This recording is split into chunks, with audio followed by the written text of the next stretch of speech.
bonsoir à tous, bienvenue sur Public Sénat, ravi de vous retrouver pour une nouvelle semaine dont on va plus loin. Au programme, ce soir, notre grand débat autour des résultats des élections générales en Italie. Les enseignements sont nombreux. C'est d'abord un raz-de-marée pour les partis anti-européens. Le mouvement anti-système 5 étoiles frappe un grand coup et devient le premier parti. La coalition de droite l'emporte, mais au sein de cette coalition, c'est surtout l'extrême droite qui tire son épingle du jeu.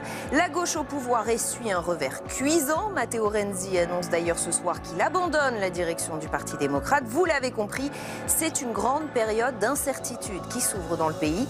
À qui la faute? Crise économique, crise des migrants. L'Europe a-t-elle abandonné les Italiens? Nous poserons ces questions à nos invités dans un instant. Ne manquez pas de réagir sur Twitter avec le hashtag OVPL. Notre match des idées, il opposera ce soir Hélène Pilichowski à Olivier Babot. Nous reviendrons notamment sur le cas d'Anne Hidalgo. La maire de Paris se projette sur les municipales de 2020. Une candidature de coalition, dit-elle, une main tendue vers La République En Marche alors que sa majorité se fissure. Celle qui avait déclaré « Paris sera libre » après l'élection d'Emmanuel Macron est-elle forcée d'adoucir sa position? Nous en débattrons sur ce plateau. Mais d'abord, ce bouleversement politique inédit en Italie. Aucune majorité claire, des partis anti-européens qui font le plein et un effondrement historique de la gauche. Ce sont les 3 leçons de ce scrutin auquel ont participé les 2/3 des Italiens. Il y a donc un message fort. On va tenter de vous éclairer sur ce sujet avec nos invités dans un instant. Mais d'abord les résultats avec Nelson Getten.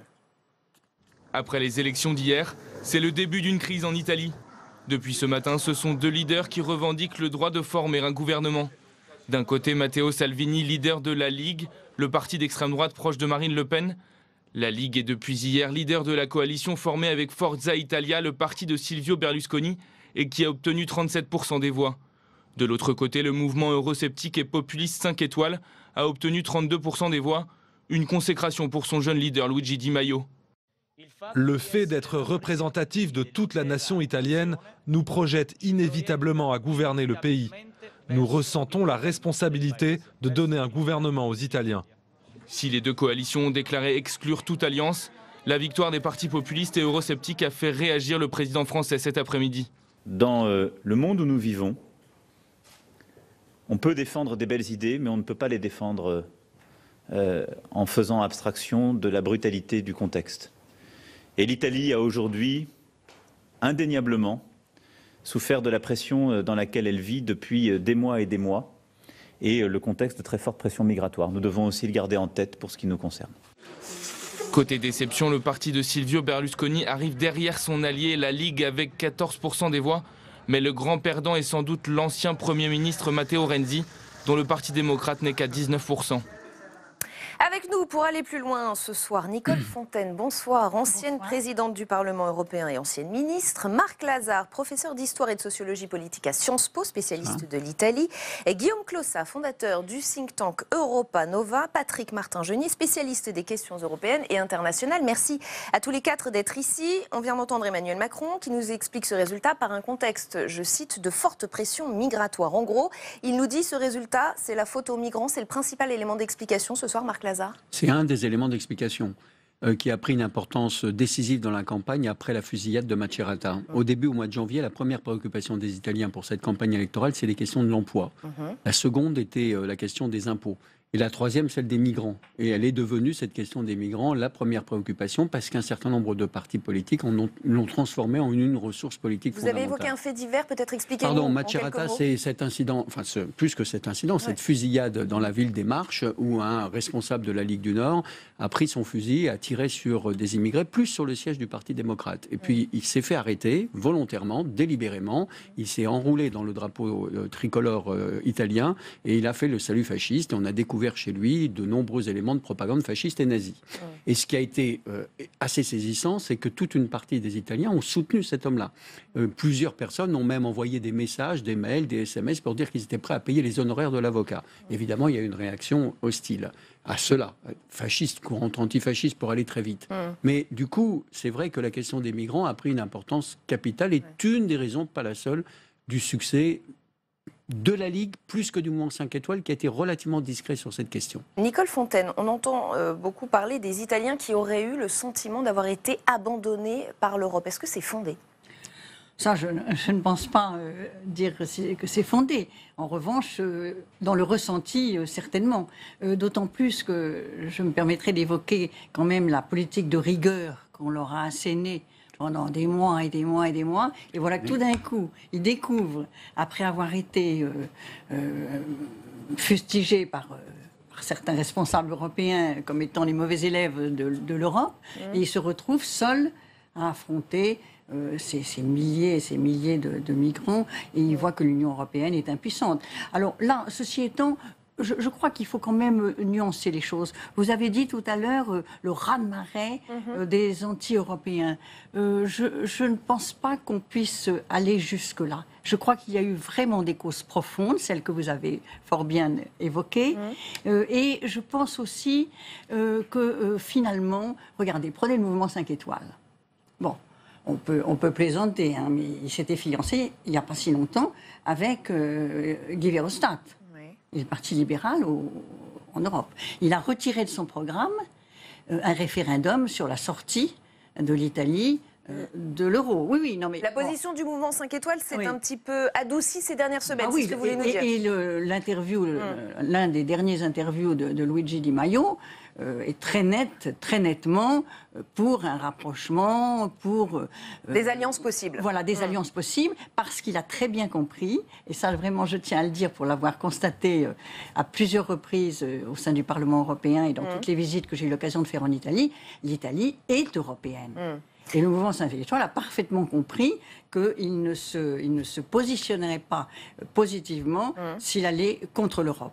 Maintenant, c'est un appel, bien sûr, pour l'Europe à se repenser. L'Italie qui est un pays fondateur de l'Europe. Ouais. Patrick Martin-Genier, c'est un peu simpliste que de dire ce résultat, c'est la faute aux migrants, la faute à la crise migratoire, la faute à l'immigration. Je crois qu'il n'y a pas que les migrants, vous l'avez dit effectivement, il y a un ressenti, parce que l'Union européenne a aidé l'Italie, mais on a reproché peut-être à la France aussi de ne pas venir trop en aide. Par exemple, on aurait souhaité qu'on accueille, nous à Marseille, des migrants, qu'on envoie un bateau. Et je pense que voilà, Vatimi également, le passage à Vatimi, qui, avec les flux migratoires qui passent par la frontière. Donc je crois qu'il y a un ressenti en effet, et donc c'est un des phénomènes. Mais c'est pas que ce phénomène, à mon avis, comme vous l'avez expliqué. Il y a autre chose. Je lisais avant ces élections que parmi les jeunes, eh bien, le premier parti à 35%, c'était Cinque Stelle, c'est-à-dire 5 étoiles. Pourquoi ? Parce que des problèmes d'emploi parmi les jeunes, effectivement, cette différence entre l'Italie du Nord qui est riche et l'Italie du Sud qui est pauvre, qui est gangrénée par la pauvreté, la misère, la corruption. Et donc tout ça fait que, effectivement, ce sont des phénomènes qui se sont conjugués pour renvoyer les anciens partis dans leur but, parce qu'un des mots d'ordre de Cinque Stelle, 5 étoiles, c'était tutti a casa, c'est-à-dire tout le monde retournait chez vous, c'est-à-dire on veut maintenant un nouveau parti, c'est ce qu'on a appelé le dégagisme, qui a pris cette forme en Italie, et donc 32%, c'est donc un signal très fort pour dire on ne veut plus des anciens partis, on veut que des nouveaux partis puissent éventuellement apporter des solutions, même si aujourd'hui on ne voit pas quelle serait la solution. Aux élections européennes, ils avaient déjà fait une percée. Voilà, une percée, sachant qu'on le voit bien avec la composition de la Chambre des députés aujourd'hui, Cinque Stelle ne peut pas gouverner à lui seul, il va falloir qu'il trouve une alliance. On va y venir, on va évidemment y venir sur ces questions. Guillaume Clossat, j'aimerais vous entendre. Est-ce que oui ou non, j'entends vos arguments, vous nous dites que finalement c'est pas tant un vote anti-européen que cela. Guillaume Clossat, est-ce que vous êtes d'accord avec cela ? Je crois qu'il y a une vraie déception européenne quand même parmi tous les Italiens, qui étaient un peuple très européen, plutôt fédéraliste. Et je crois que cette déception européenne, elle est à plusieurs niveaux. Premièrement, les leaders italiens n'ont pas su participer à la relance de la dynamique européenne. En fait, les Italiens, quelque part, rêvent, je parle sous le contrôle de Marc Lazare, mais de faire partie d'un couple franco-allemand élargi. Et ils sont déçus que... Mais oui, parce toujours relégué au second plan. Matteo Renzi, Enrico Letta, etc., ont fait de l'Europe, ont expliqué qu'ils étaient de la génération Erasmus, qui portait le projet européen. Mais concrètement, sur la dynamique européenne, les Italiens n'ont pas vu les preuves. Et donc, quelque part, il y a une première déception. Deuxièmement, je pense que la crise économique et financière a été perçue de manière très dure en Italie. Et il y a le sentiment que l'Union européenne, qui pour le coup avait une responsabilité... On les a maltraités. Oui, et puis qu'il y avait 2 poids 2 mesures, que finalement, à l'égard des Italiens, pardon, des Français et des Allemands, quand nous, on ne respecte pas le budget, c'est pas un problème. Mais oui, non, mais c'est vrai, parce que, je veux dire, les Français n'ont pas fait d'efforts considérables. Ça pose de sérieuses questions sur la gouvernance européenne. Non, mais ça pose de nombreuses questions aussi sur le couple franco-allemand et sa manière d'inclure les autres. Et troisièmement, la question migratoire, c'est pas un sujet de l'Union européenne.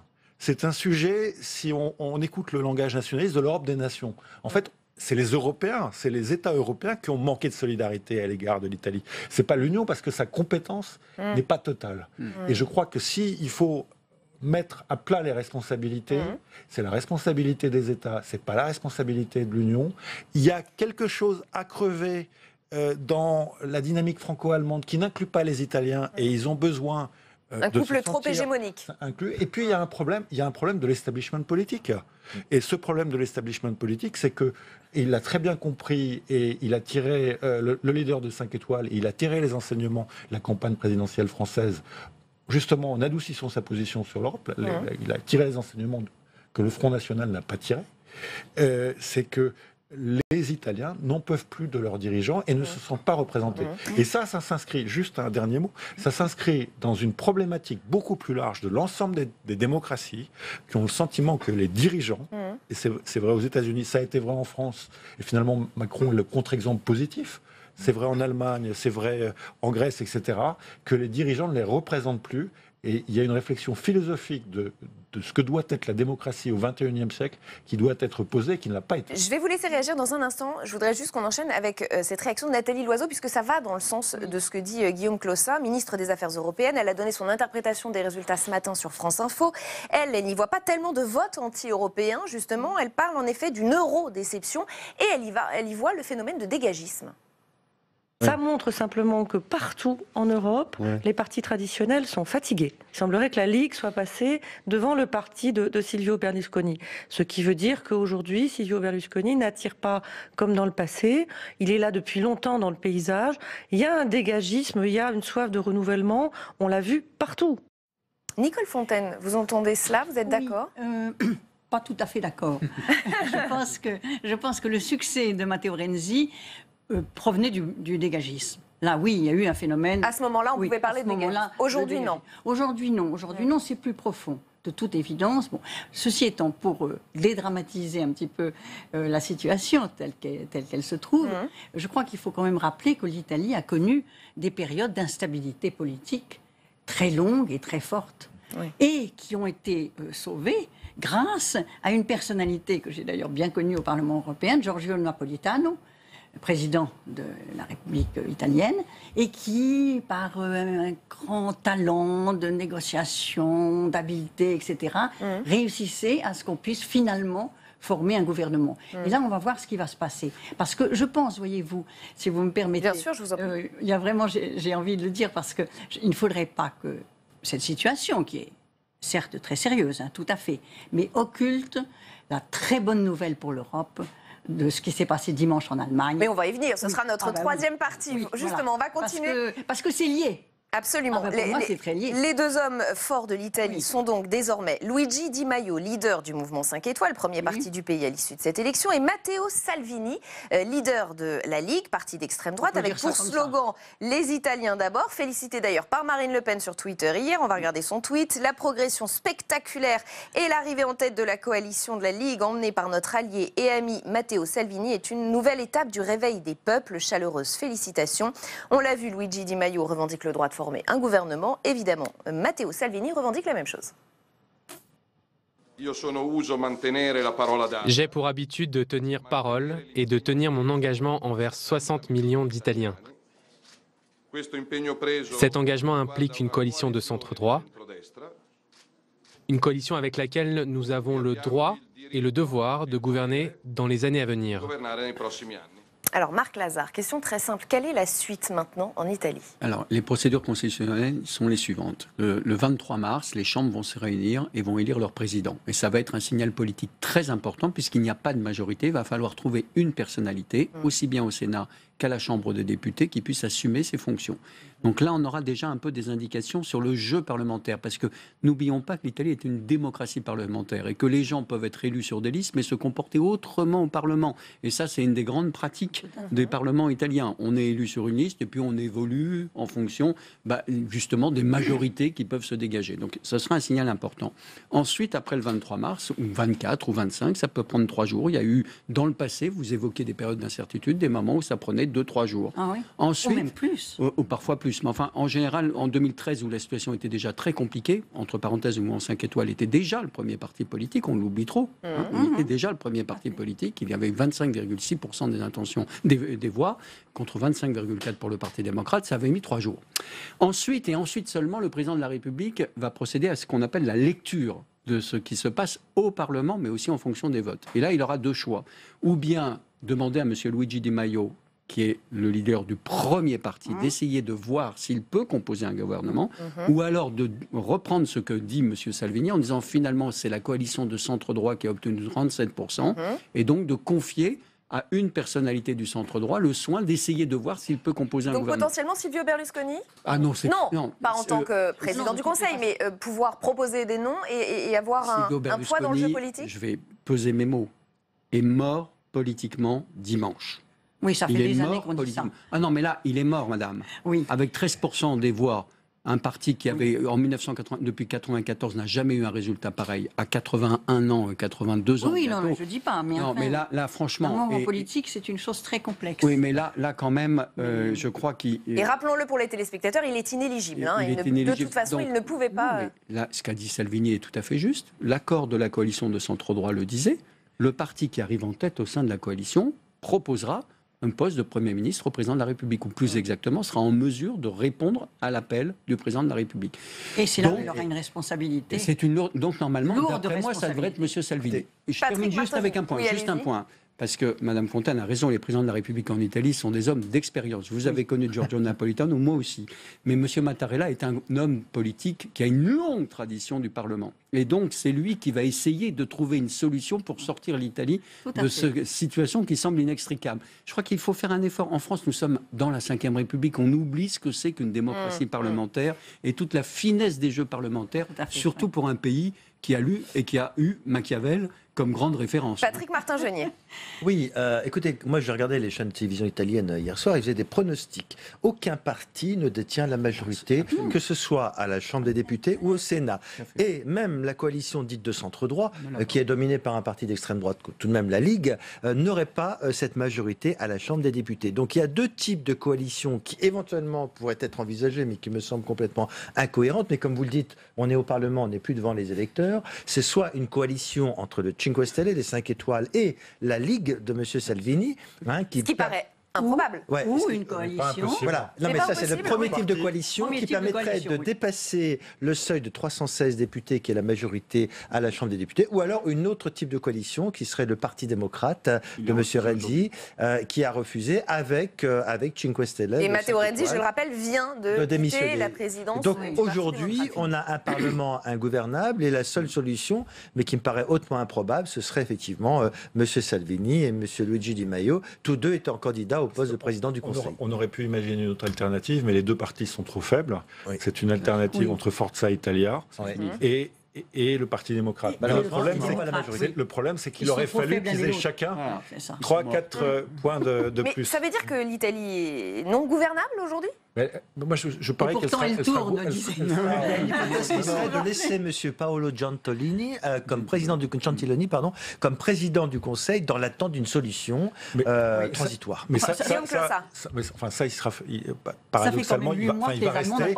Paradoxalement, Gentiloni n'est pas un Premier ministre impopulaire si on regarde...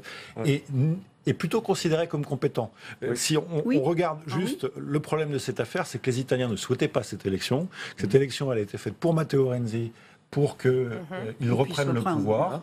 Et quelque part, la déception des Italiens aussi, c'est qu'ils ont eu le sentiment d'être instrumentalisés par Matteo Renzi. Ça lui est revenu dans la figure. Et Berlusconi. Ça leur est revenu dans la figure. Et ça fragilise la démocratie italienne. Et en même temps, les Italiens aiment bien le gouvernement actuel qu'ils ont, qu'ils trouvent comme l'un des plus compétents et des plus efficaces. Ça, c'est le paradoxe italien. Ces dernières années. Alors, mais alors, après, il pourrait y avoir une sorte de gouvernement technique. Ça, c'est une autre option. Oui, et l'Italie en a eu. Voilà la question que je me pose, c'est pour l'Europe. Parce que si on veut relancer le projet européen... Ça compromet les projets européens d'Emmanuel Macron. Mais oui, parce que juste Nicole, juste un mot et vous pourrez... J'ai peur qu'on n'ait pas le temps de... L'Europe, pour être relancée, a besoin de pays forts. Et sans pays forts, ça ne peut pas marcher. Et donc avoir seulement la France forte, une Allemagne qui revient... mais relativement faible, on va y venir. Je pense que la chancelière saura faire, mais qui paraît fragilisée, ça ne crée pas la dynamique européenne dont les Européens ont besoin. Et ça, c'est un vrai sujet, parce que le couple franco-allemand est indispensable, il faut qu'il soit fort, et il n'est absolument pas nécessaire. Il n'est absolument pas suffisant. Vous me permettez, je crois que malheureusement, l'accord de gouvernement qui a été conclu entre la CDU et le SPD a été très peu connu. Très peu connu. Alors vous me permettrez, je ne résiste pas au plaisir, parce que c'est quand même... Mais nous avons un extrait sonore d'Angela Merkel. Je voudrais qu'on introduise... Oui, mais Angela Merkel, là, ils ont signé... Non, mais attendez, les trois partis, CDU, CSU, SPD, ont signé ceci. Projet de paix et de succès historiquement unique. La meilleure garantie pour un bel avenir dans la paix, la liberté et la prospérité. Nous voulons une Europe de la démocratie et de la solidarité. Non, mais vous voyez, tout cela laisse présager qu'il peut y avoir un nouveau départ pour l'Europe. Et la cerise sur le gâteau, si vous me permettez, les Allemands, ça c'est sensationnel, s'engagent, disent, nous ne voyons pas, nous sommes prêts à des contributions plus élevées. Alors, je vais faire une transition douce pour nos téléspectateurs. Ce week-end, c'est fort, ça. Il y avait effectivement... 66%, ça a été approuvé. Et vous avez raison, il y avait effectivement une autre incertitude. Et cette fois, elle nous venait d'Allemagne. On attendait de savoir si les sociaux-démocrates accepteraient, oui ou non, de gouverner sous la houlette d'Angela Merkel en lui donnant la majorité dont elle avait besoin. C'est chose faite. La chancelière peut se remettre au travail. On l'écoute. À 66%. Je me félicite du résultat du vote des membres du Parti social-démocrate allemand. C'est ce que j'ai fait sur Twitter hier. Je crois que cela constitue une très bonne base pour gouverner. Et la chancelière a donc été félicitée par Emmanuel Macron. La présidence de la République se réjouit du résultat du vote du SPD. C'est une bonne nouvelle pour l'Europe. La France et l'Allemagne travailleront ensemble dès les prochaines semaines pour développer de nouvelles initiatives et faire avancer le projet européen. Est-ce qu'il y a vraiment matière à se réjouir? Vous êtes d'accord avec cela? C'est plutôt une bonne chose pour l'Europe, en effet, parce que vous savez que la précédente coalition Jamaïque avec les libéraux et les écologistes n'avait pas fonctionné. Donc on a besoin... Elle est extrêmement fragilisée, Angela Merkel. Mais elle est très fragilisée. C'est une femme politique aujourd'hui qui est fragilisée. Pourquoi? Parce qu'au sein de la CDU, son parti, elle est elle-même contestée. Le SPD, d'ailleurs, n'est pas forcément pour 4 ans avec elle, parce qu'il va y avoir ce qu'on appelle une clause de revoyure dans 2 ans. C'est-à-dire que le SPD va tirer un bilan de la coalition gouvernementale. Mais aujourd'hui, effectivement, face à une chambre des députés qui est composée avec maintenant 93 députés d'extrême droite AfD, il fallait effectivement une cohésion gouvernementale, et un gouvernement allemand qui ne serait pas fort ne serait pas en situation, comme vous l'avez dit, de relancer l'Europe aux côtés d'Emmanuel Macron. C'est pour ça qu'on a choisi de parler de l'Allemagne dans ce débat qui, au départ, parlait de l'Italie. C'est qu'il y a aussi eu ces élections législatives avec une percée de l'extrême droite en Allemagne. Est-ce qu'il y a un lien à faire avec cet euroscepticisme, cette europhobie qui est en train d'arriver même dans des pays comme l'Italie? Mais il faut être prudent quand même, parce que moi j'entends trop le mot euroscepticisme. Et si on regarde les eurobaromètres... Mais oui, parce que si on regarde les eurobaromètres, depuis le Brexit, l'Europe a gagné entre 10 et 20% de points partout. Absolument. Et donc, c'est pas vrai. C'est pas le vrai sujet. Le vrai sujet, c'est qu'il y a un changement de civilisation. On a dominé l'Occident a dominé le monde pendant des décennies. Et les Européens comprennent qu'ils ne sont plus la puissance dominatrice et que leurs valeurs sont remises en question. Et les systèmes démocratiques, à l'heure du numérique, du big data, etc., à l'heure où l'écart entre les dirigeants et les citoyens est de plus en plus ferme, ne sont pas adaptés. Et donc, on met sur l'Europe tous les défauts des crises internes. La vérité, c'est qu'on est dans une période de transition où il faut inventer de nouvelles formes de démocratie et de nouvelles manières de gérer les problèmes ensemble. C'est intéressant que vous vous arrêtiez sur ce mot euroscepticisme, parce que l'Institut Jacques Delors préfère parler d'euromorosité ou d'eurofrustration. Vous êtes d'accord? Moi, je suis un peu plus pessimiste que vous. Je pense que l'Italie a profondément changé. Mais l'Italie, oui, mais de manière générale... Oui, je partage votre analyse, mais sur le cas italien... Oui, là, on est d'accord. Donc pas de mouvement européen eurosceptique. Quand même, il y a un problème de gouvernance de l'Europe, il faut souligner tout de même.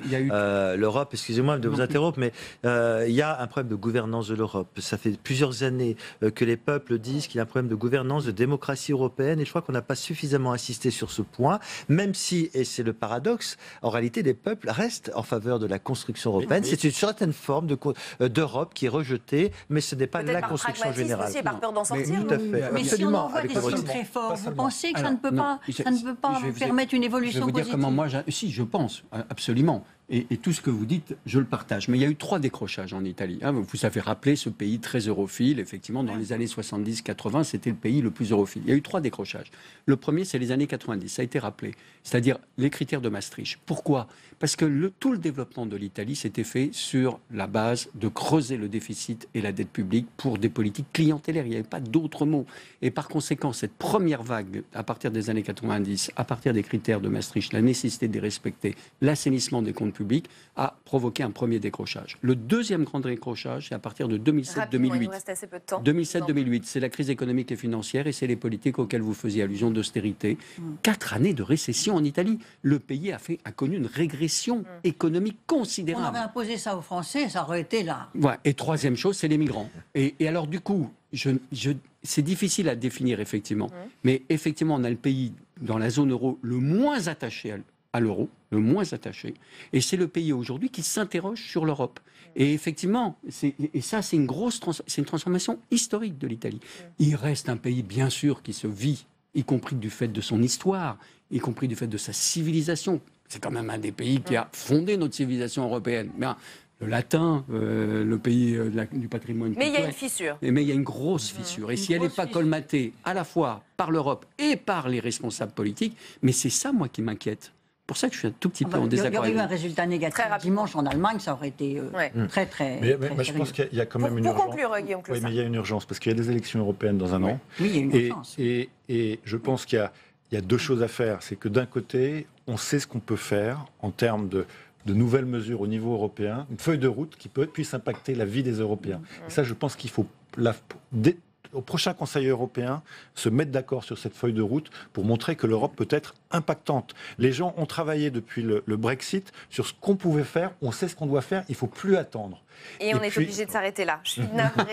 C'est dommage. Merci infiniment. On aura l'occasion évidemment de réorganiser un débat sur le sujet parce que la question n'est pas réglée. Merci à tous les 4 d'avoir participé à ce débat. Dans un instant, c'est le match des idées. Il va opposer Hélène Pilichowski à Olivier Babot. On va revenir sur cette interview d'Anne Hidalgo dans Libération ce matin. Beaucoup disent la maire de Paris isolée, y compris dans son propre camp. Sa cote de popularité nationale est loin d'être positive. Et puis il y a cette bataille pour les municipales à Paris qui s'annonce. Fermée à La République En Marche jusqu'ici, elle semble aujourd'hui leur tendre la main. Avant d'en parler, ce sujet de Sandra Cerquera. Elle plonge dans les sondages et les dossiers polémiques s'accumulent. Anne Hidalgo est dans la tourmente. Alors pour sauver ses chances de briguer un 2e mandat, elle tenterait de se rapprocher d'Emmanuel Macron. D'ailleurs, la maire de Paris reste à l'écart de la crise au PS. Elle ne soutient aucun candidat à la présidence du parti. Dans une longue interview au quotidien Libération, Anne Hidalgo tend clairement la main à La République En Marche, affirmant même que le président de la République est davantage soucieux des résultats que des étiquettes. Loin des étiquettes justement, Anne Hidalgo dit vouloir défendre une candidature de coalition lors des prochaines municipales de 2020. Pourquoi pas avec LREM ? Menacée par les macronistes dans la capitale, elle défend son bilan et sa bonne entente avec Emmanuel Macron. Son discours s'est nettement adouci. Le président de la République, et notamment ce qu'il a fait en France et à l'échelle internationale, est vraiment un leader sur les questions justement de changement climatique. Une des conversations qu'on a eues récemment, il m'a dit « Heureusement que tu as fait ce que tu as fait sur la lutte contre la pollution à Paris, parce que si tu n'avais pas fait ça, on le payerait un jour. » Reste que pour bon nombre de marcheurs parisiens, l'attitude d'Anne Hidalgo reste ambivalente. En coulisses, ils s'organisent, bien décidés à présenter un candidat En Marche en 2020. Et avec nous pour ce match des idées ce soir, Hélène Pilichowski, éditorialiste politique. Bonsoir. Et Olivier Babot, président de l'Institut Sapiens. Bonsoir. Merci à tous les deux d'être ici. Anne Hidalgo qui parle d'une candidature de coalition. Elle a évidemment tout intérêt à tendre la main à La République En Marche pour éviter d'avoir un candidat face à elle en 2020. C'est votre interprétation, Hélène Pilichowski? Oui, parce que effectivement, elle est en ce moment un peu en difficulté. Elle sait que sa cote de popularité est mise à mal par tous les malheurs qui lui arrivent en ce moment. Donc, effectivement, parce que politiquement, elle est socialiste. Une vraie socialiste, c'est-à-dire très à gauche quand même, on sait qu'elle est très à gauche. Elle n'a pas été tendre avec Emmanuel Macron avant son élection, ni après d'ailleurs. Grosso modo, elle avait s'affirmé comme ça. Et évidemment, elle avait déclaré « Paris sera libre ». Voilà, est-ce qu'elle voudrait, bien sûr, elle annonce qu'elle sera candidate à sa propre succession, ce qu'on savait, c'est assez normal d'ailleurs. Donc effectivement, si elle ne veut pas avoir un poids lourd d'En Marche en face d'elle, il faut qu'elle trouve le moyen de réunir, de rassembler ce qu'elle souhaite faire maintenant. Donc elle va mettre un peu d'eau dans son bain après quand même des années, je dirais pas de dictature, mais enfin d'un certain despotisme quand même, dans certaines manières, et en tout cas d'un manque de concertation. Ça, c'est ce qui est de concertation et de pédagogie, c'est ce qui lui est beaucoup reproché aujourd'hui. Olivier Babot, c'est contrainte et forcée qu'elle tend cette main vers La République En Marche? Voilà, déjà, en effet, elle a beaucoup de choses à se faire pardonner. Compte tenu de son attitude avant l'élection. Et puis maintenant, c'est la mathématique électorale. Je veux dire, vous regardez les gens qui ont voté Macron à l'intérieur de Paris, je veux dire, vous pouvez en effet vous inquiéter. Et puis elle sait très très bien qu'en face, La République En Marche a besoin de trophées. Ils vont avoir besoin, évidemment, aux européennes de résultats, et ils vont avoir besoin aux municipales de grands symboles. Et quel plus grand symbole que la prise de Paris éventuelle ça sera effectivement, c'est un risque aussi pour La République En Marche, parce que perdre, ce serait aussi un symbole, un symbole négatif. Donc, je crois qu'elle a raison, je veux dire, d'un point de vue stratégique, de stratégie politique, elle a raison, pourrait dire, de montrer un peu les muscles et en même temps d'ouvrir un peu la porte en disant...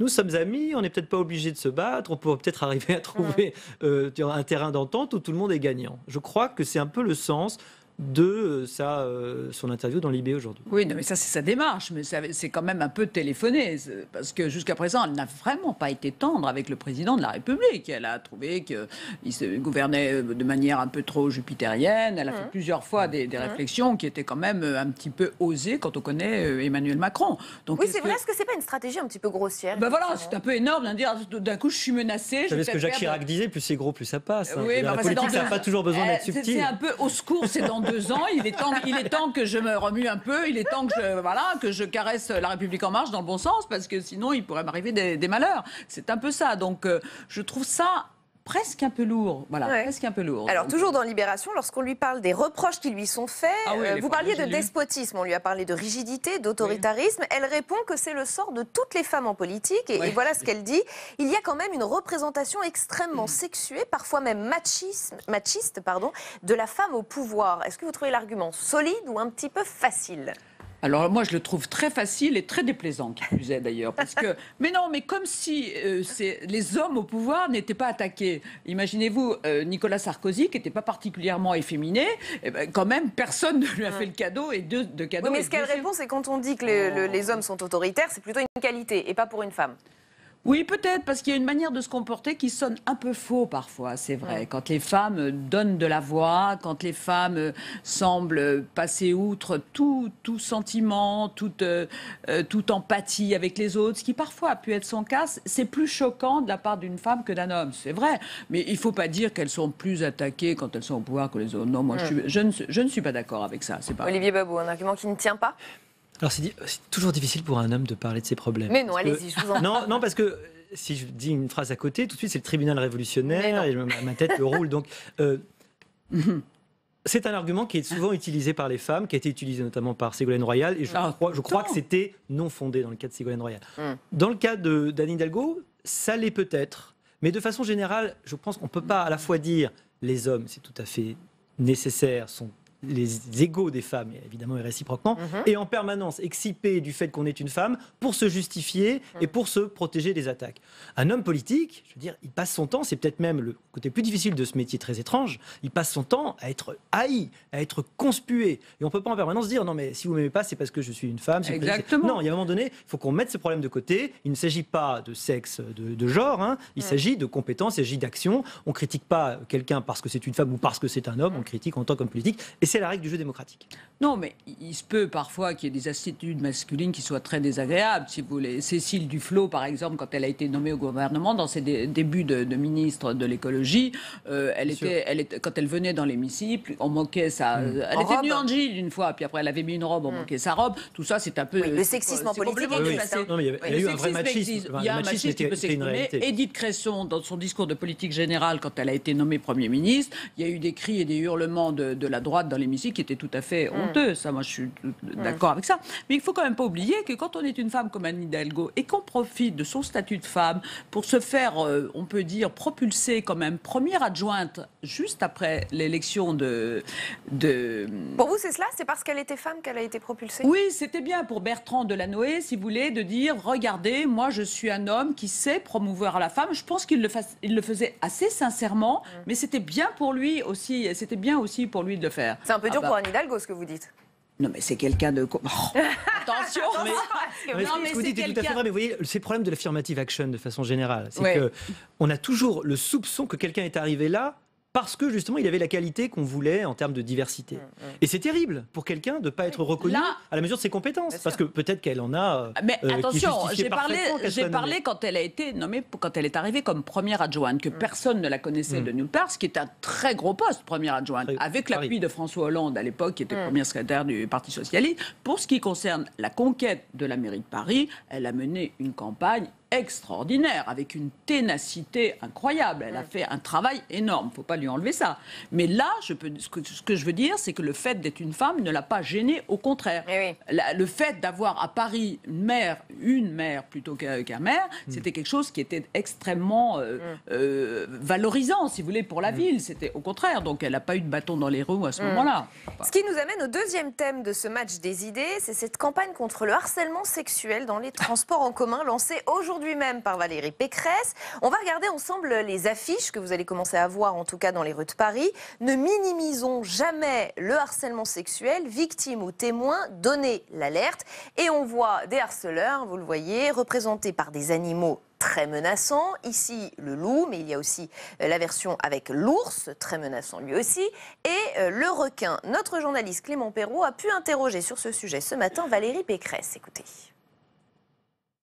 Nous avons, pour cette campagne, décidé d'être un peu choc pour faire ressentir la peur qu'ont les femmes quand elles sont dans les transports et qu'elles se sentent menacées. Donc la menace, c'est des animaux, c'est des prédateurs, c'est un loup, c'est un requin, c'est un ours, pour montrer que le harceleur n'est pas un homme, et ce n'est pas les hommes qu'on stigmatise, c'est des prédateurs qui s'en prennent aux femmes. Olivier Babos, ce ne sont pas les hommes que l'on stigmatise. Vous, en tant qu'homme, comment vous ressentez ces affiches qu'on va peut-être revoir pendant que vous allez parler? Alors, on ne peut pas minimiser le sentiment d'insécurité ou la pénibilité pour une femme qui se sent harcelée. Bien sûr, on est tous d'accord là-dessus. 2, moi je crois que ce genre de campagne... Je devais le dire pour éviter que ma tête ne roule dans la sueur. Donc ça, c'est fait. 2, je crois que ce genre de campagne procède de la même logique et à la même efficacité que toutes les campagnes de l'État nounou autour de « il fait froid, couvrez-vous »,« il fait chaud, buvez », et que ça correspond finalement plutôt à un étalage de bien-pensance et de conformisme qu'à une action qui est réellement utile. Parce que je vous demande bien, qui ça va convertir ? Ce genre de très belle affiche, je ne sais pas combien ça coûte, mais qu'est-ce que ça va changer? Le vivre ensemble, quand on est obligé de faire une campagne dessus, c'est que par définition, c'est déjà raté, c'est déjà perdu. Si vous êtes obligé de dire qu'il faut vivre ensemble, c'est que ça ne sert à rien de le dire. Très exactement, c'est que vous avez un problème culturel qui est bien plus profond, et peut-être qu'il faudrait un jour interroger l'idéologie de la disqualification de l'autorité, des rapports hiérarchiques, des rapports entre les gens, de choses aussi désuètes, n'est-ce pas, que la politesse ou la bienséance, qu'on appelait les civilités autrefois. C'est le procès d'une sorte de civilisation ou d'une sorte de permissivité ou de destruction des rapports sociaux qu'il faut faire aujourd'hui. Et c'est pas avec des publicités, des 4x3 dans le métro de ce type-là, qu'on va pouvoir régler le problème. Même si ça peut faire plaisir. Alors, juste pour info, cette campagne était l'objet de notre question Twitter du jour. Cette question, c'était: la campagne de lutte contre le harcèlement dans les transports est-elle efficace selon vous? Voici la réponse de Valerio Motta, qui est l'ancien conseiller en communication au secrétariat d'État du droit des femmes. Je le cite: je crains que le choix de représenter l'agresseur comme un animal sauvage n'aide pas. Non pas qu'il faille les idéaliser ou les ménager, mais parce qu'il faut révéler que c'est monsieur tout le monde. Est-ce que vous êtes d'accord avec cela, Hélène Piche? Oui, ça c'est une remarque qui me paraît judicieuse en fait, qui n'est pas totalement infondée. Ça peut être effectivement, et c'est en général, monsieur n'importe qui, c'est-à-dire quelqu'un qui est là, qui est tout à fait anonyme, qu'on ne sait pas qui c'est, et puis qui peut avoir un geste déplacé. Cela dit, quand on fait une campagne publicitaire, surtout aujourd'hui, plus ça va, plus c'est grand, plus ça doit faire peur, plus ça doit marquer, puis on utilise des couleurs, des mots extrêmement violents. On répond effectivement à la violence par de la violence. C'est ça qui me choque un peu. Mais c'est comme les paquets de cigarettes où il y avait aussi des images de maladies, de malades avec des choses extrêmement difficiles, extrêmement dures. Moi, j'ai davantage eu peur dans le métro, pour ne rien vous cacher, quand, par exemple, je me trouvais seule dans une voiture de métro, le soir, par exemple. Après un spectacle, vous pouvez choisir de prendre le métro parce que vous n'avez pas forcément le moyen de prendre taxi, ou il y a trop la queue au taxi pour rentrer chez vous tardivement, etc. Et puis tout d'un coup, les gens descendent au fur et à mesure, vous habitez un peu loin et vous êtes seul dans une voiture. Et bien moi, j'ai plus peur de ça. J'ai peur quand je suis toute seule dans le métro. Mais peur de quoi? Peur d'un prédateur? Peur éventuellement d'un prédateur, oui, mais ça, c'est des situations... Peur de quoi, sinon? Bien sûr, mais parce que d'un prédateur qui arrive, c'est plutôt la solitude. C'est-à-dire, je préfère être entourée d'un tas de monsieur, d'avoir de l'abondance, etc. Parce qu'en général, les femmes qui se plaignent aujourd'hui disent que c'est les frotteurs, c'est ça, ce qu'on appelle les phénomène qui profitent justement de l'affluence, si vous voulez, pour s'approcher sans arrêt. Mais pas seulement, le harcèlement et l'agression sexuelle dans le métro, ce qui fait davantage peur, c'est effectivement l'isolement, le parking le soir tard, la solitude dans le métro, le RER peut-être encore pire quand vous allez en banlieue, tout ça. Moi, je pense que c'est trop. C'est trop dans la représentation de l'homme. Je suis désolée, je ne suis pas en guerre contre les hommes. Et pour moi, ce ne sont pas tous des animaux sauvages. Loin de là, et heureusement. Et je pense qu'on pourrait effectivement sensibiliser les femmes en disant protégez-vous, fermez votre... Je sais pas... Non, sensibiliser les hommes peut-être, Hélène. Non, mais aussi les femmes sur leur tenue. Sensibiliser, pas civiliser. Sensibiliser les femmes en leur expliquant, faites attention autour de vous. Aussi, pourquoi toujours flasher sur les hommes d'une manière aussi parce qu'en l'occurrence, l'agresseur est l'homme et la victime est la femme. Et la femme et la victime, elle fait rien. Elle n'apprend pas à se défendre. Elle ne doit pas être responsable. Elle ne doit pas avoir des jupes qui lui arrivent en haut des cuisses. Alors attendez, en attendant, Marlène Schiappa a salué cette campagne sur Twitter. Bien sûr. Voilà ce qu'elle dit. Les campagnes de communication lancées par les collectivités sont des compléments efficaces à la verbalisation du harcèlement de rue ou outrage sexiste porté par le gouvernement. Ensemble, abaissons le seuil de tolérance de toute la société. Bravo. Olivier Babot. On n'est évidemment pas étonné que Marlène Schiappa soutienne cette campagne. Oui, parce que ça va tout à fait dans le sens de ses politiques, mais je crois que la verbalisation posera exactement le même problème. Quelle est l'efficacité, quelle est l'applicabilité de ce genre de mesures, très concrètement? Et on va arriver à verbaliser 2-3 personnes, mais est-ce que ça va réellement changer? Alors le pari qui est fait, c'est un pari, après tout, on verra bien, mais c'est que ça changera une attitude de la part des gens. Mais le problème, la question qu'il faudrait se poser, c'est pourquoi les gens sont capables d'avoir des attitudes aujourd'hui qui n'existaient, à ma connaissance, j'ai l'impression, peut-être pas autrefois. Peut-être qu'il y avait d'autres façons de vivre. Peut-être qu'on vivait en société. Les comportements des hommes, vous voulez dire? Oui, j'ai l'impression. Est-ce que ce problème est nouveau ou est-ce qu'on y pense maintenant? C'est juste qu'aujourd'hui, les femmes en parlent. Oui. Non, le problème est nouveau, parce qu'on dit justement qu'il faut changer de monde, que ça fait des siècles et des siècles que les femmes subissent l'oppression. C'est ça qu'on dit aujourd'hui. Sauf que ce qui a changé quand même, c'est la libéralisation. Les femmes sont tellement libérées, leur tenue, leur émancipation, leur attitude, les sourires, etc. Les hommes pensent que c'est plus facile, que c'est précisément parce que les femmes sont plus du tout comme elles étaient avant. Je suis désolée, on est obligé de s'arrêter là. Merci beaucoup à tous les deux d'avoir participé à ce match des idées. C'est la fin de cette émission. On se retrouve demain à la même heure sur Public Sénat, publicsénat.fr pour toujours plus d'informations. Et puis l'invité de Territoire d'Info demain, c'est Nicolas Bay, vice-président du Front National. Excellente soirée, restez au cœur du débat.